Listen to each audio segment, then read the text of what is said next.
क्या आप जानते हैं कि भारत के कौन से राज्य में सबसे ज्यादा मात्रा में प्राकृतिक खनिज मौजूद है? इस राज्य में एक समुदाय ऐसा भी है जिसमें अगर किसी लड़के ने किसी लड़की पर रंग डाल दिया तो उसे उससे शादी करनी पड़ती है। इसी राज्य में एक ऐसी जगह भी है जिसे भारत का लंदन भी कहा जाता है। ये राज्य एक औद्योगिक क्षेत्र के रूप में भी प्रसिद्ध है। क्या आप अंदाजा लगा पाए हैं कि हम कौन से राज्य की बात कर रहे हैं? इसी राज्य में भारतीय क्रिकेटर महेंद्र सिंह धोनी का घर भी है और भारत का पहला स्टील प्लांट भी यहीं पर मौजूद है। अब तो आप समझ गए होंगे कि हम किस राज्य की बात कर रहे हैं। आज हम बात कर रहे हैं झारखंड के बारे में। तो देर किस बात की अपना सीट बेल्ट बांध लीजिए अच्छे से और निकलते हैं झारखंड की एक शहर। झारखंड राज्य की स्थापना 15 नवंबर सन 2000 को हुई। इससे पहले ये बिहार का ही एक हिस्सा हुआ करता था। वही बात करें 500 ईसा पूर्व की तो उस समय ये जगह महाजनपद का हिस्सा हुआ करती थी। इसके बाद झारखंड वाला हिस्सा मगध और अंग जैसे साम्राज्यों का भी हिस्सा रहा। इतिहास में झारखंड वाले हिस्से पर मौर्य, गुप्ता, पाला नाम दिया गया है। झारखंड का ज्यादातर हिस्सा जंगलों से घिरा हुआ है। इसके अलावा पहाड़ियों से गिरते झरने,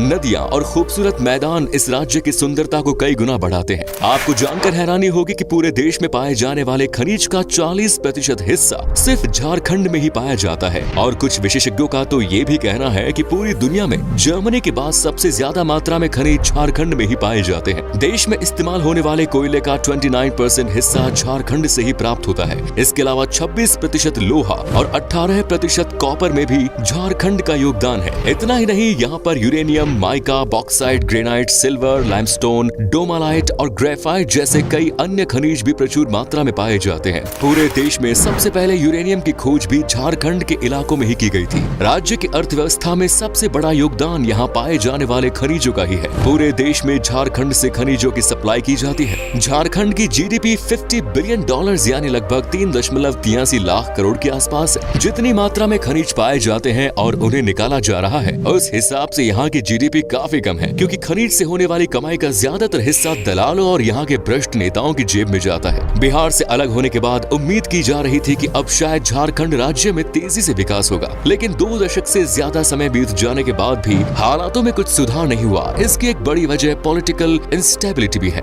पिछले 20 सालों से झारखंड की सत्ता में 1 दर्जन से ज्यादा बार परिवर्तन हो चुका है और साथ ही झारखंड बिहार से अलग हुआ है। जिस राज्य की नींव ही कमजोर हो उसे आगे बढ़ने में थोड़ा समय तो लगता ही है। झारखंड में आज भी सिर्फ 24% लोग ही शहरों में रहते हैं और बाकी 76% लोग गाँव में अपनी जिंदगी गुजार रहे हैं। राज्य में पॉवर्टी रेट भी अन्य राज्यों के मुकाबले काफी ज्यादा है। लगभग 42% लोग झारखंड में गरीबी रेखा के नीचे जीवन यापन करने को मजबूर है। झारखंड में खनिजों के अलावा बड़ी संख्या में लोग खेती बाड़ी से भी जुड़े हुए हैं। यहाँ पर गेहूं, मक्का, उड़द, मूंग, सरसों, मूंगफली जैसे कई चीजों का खेती की जाती है। इसके अलावा आम, केला, लीची, पपीता और कटहल का उत्पादन भी किया जाता है। वहीं आलू, प्याज, टमाटर, मटर जैसी कई हरी सब्जियों का उत्पादन भी झारखंड के किसान करते हैं। लेकिन इसके बावजूद झारखंड के किसान अपने परिवार का ठीक से देखरेख नहीं कर पाते और इसी वजह से हर साल बड़ी मात्रा में झारखंड में किसान खुदकुशी कर मौत को गले लगाते हैं। भुखमरी भी झारखंड में एक बड़ी समस्या है। जिस राज्य में इतनी ज्यादा मात्रा में प्राकृतिक संसाधनों और खनिजों के भंडार मौजूद हो, वहाँ के लोग इतनी गरीबी में रह रहे हैं, ये एक हैरानी वाली बात जरूर है।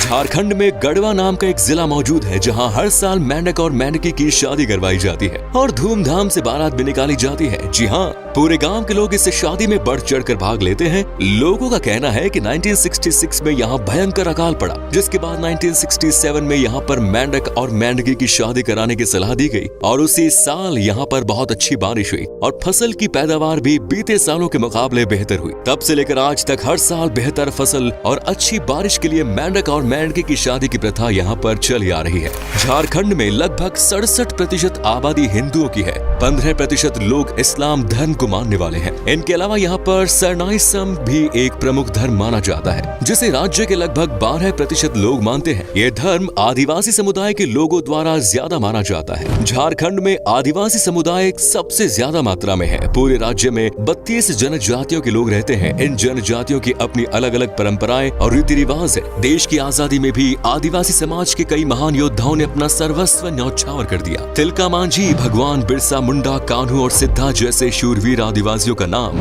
आज भी भारत के इतिहास में स्वर्णिम अक्षरों से अंकित है। झारखंड की बात हो और बिरसा मुंडा का बात ना हो, ऐसा हो ही नहीं सकता। बिरसा मुंडा एक युवा स्वतंत्रता सेनानी और एक आदिवासी नेता थे जिनकी 19वीं सदी के अंत में भारत में ब्रिटिश शासन के खिलाफ विरोध के रूप में याद किया जाता है। झारखंड राज्य का लिटरेसी रेट सिर्फ 67.63% है। आज भी झारखंड में स्वास्थ्य और एजुकेशन की अच्छी सुविधाएं मौजूद नहीं है। यहाँ बेहतर शिक्षा और अच्छे स्वास्थ्य उपचार के लिए लोगों को लंबा सफर तय करना पड़ता है। पोषण की कमी भी झारखंड की प्रमुख समस्याओं में से एक है। झारखंड राज्य में कई नदियां और बांध है, जिनमें से सबसे प्रमुख मैथन डैम है। ये डैम बारबर नदी पर बना हुआ है जो धनबाद से 42 किलोमीटर की दूरी पर स्थित है। इस डैम की खास बात है कि यहीं पर भारत का पहला underground hydro electric power plant लगाया गया था। झारखंड की कई नृत्य शैलियां हैं जिनकी अपनी अलग अलग पहचान है, जिनमें डोमकच, पैनकी, चौ, मुंडारी और झुमेर आदि प्रमुख है। साथ ही संथाली झारखंड का एक बहुत ही लोकप्रिय लोक नृत्य है।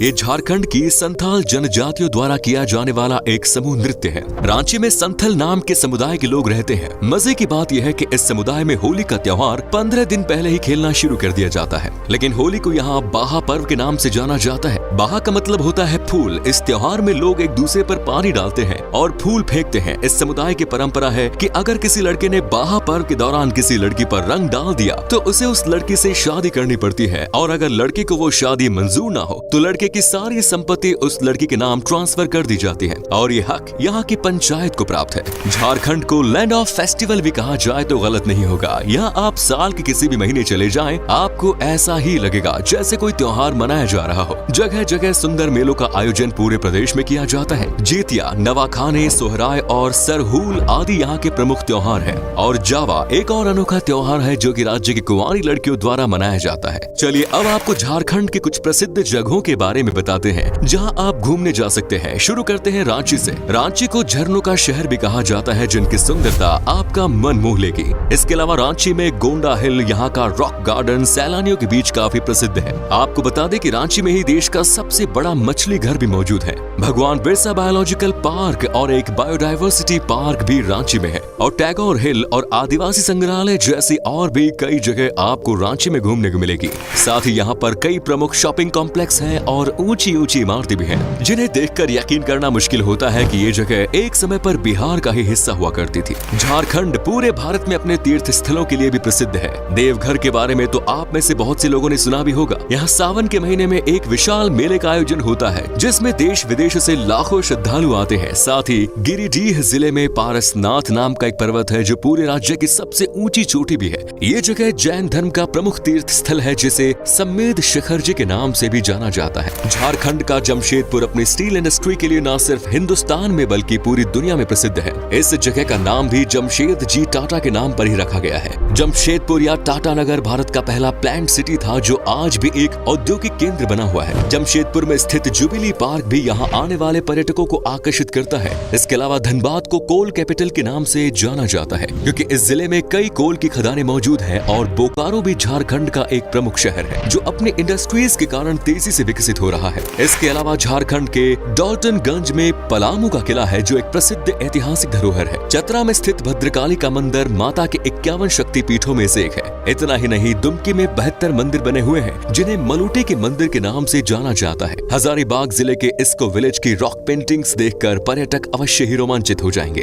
झारखंड घूमने जाने के लिए सबसे अच्छा समय अक्टूबर से मार्च के बीच माना जाता है। देश के सभी प्रमुख राज्यों और शहरों से झारखंड तक की रेल सेवा मिलती है। झारखंड की राजधानी रांची राज्य का सबसे बड़ा एयरपोर्ट है। इसके अलावा धनबाद, दुमका, बोकारो, जमशेदपुर में भी एयरपोर्ट मौजूद है, लेकिन वहाँ की टिकट आपको थोड़ी महंगी पड़ सकती है और सभी शहरों से सीधी उड़ान भी इन जिलों की नहीं मिलेगी। इसलिए फ्लाइट के माध्यम से झारखंड आने के लिए रांची एयरपोर्ट का इस्तेमाल करें। चलिए अब बताते हैं कि आपको कितने पैसे खर्च करने पड़ेंगे झारखंड की एक ट्रिप में। आप अगर 7 से 8 दिन की ट्रिप पर जा रहे हैं तो लगभग 17 से 18 हजार के आसपास खर्च होगा, जो कि काफी सस्ता है। तो दोस्तों, ये था हरियाणों से भरी राज्य झारखंड। कैसा लगा बताइए हमें कमेंट्स में। और आप में से अगर कोई है झारखंड से तो हमें जरूर बताइए, क्या कभी आपने विजिट की है ये राज्य, और अगर किया है तो आपका एक्सपीरियंस कैसा रहा, ये भी हमारे साथ शेयर जरूर करें। उम्मीद करता हूँ कि हमारा ये एपिसोड पसंद आया होगा। वीडियो को लाइक कीजिए और अपने दोस्तों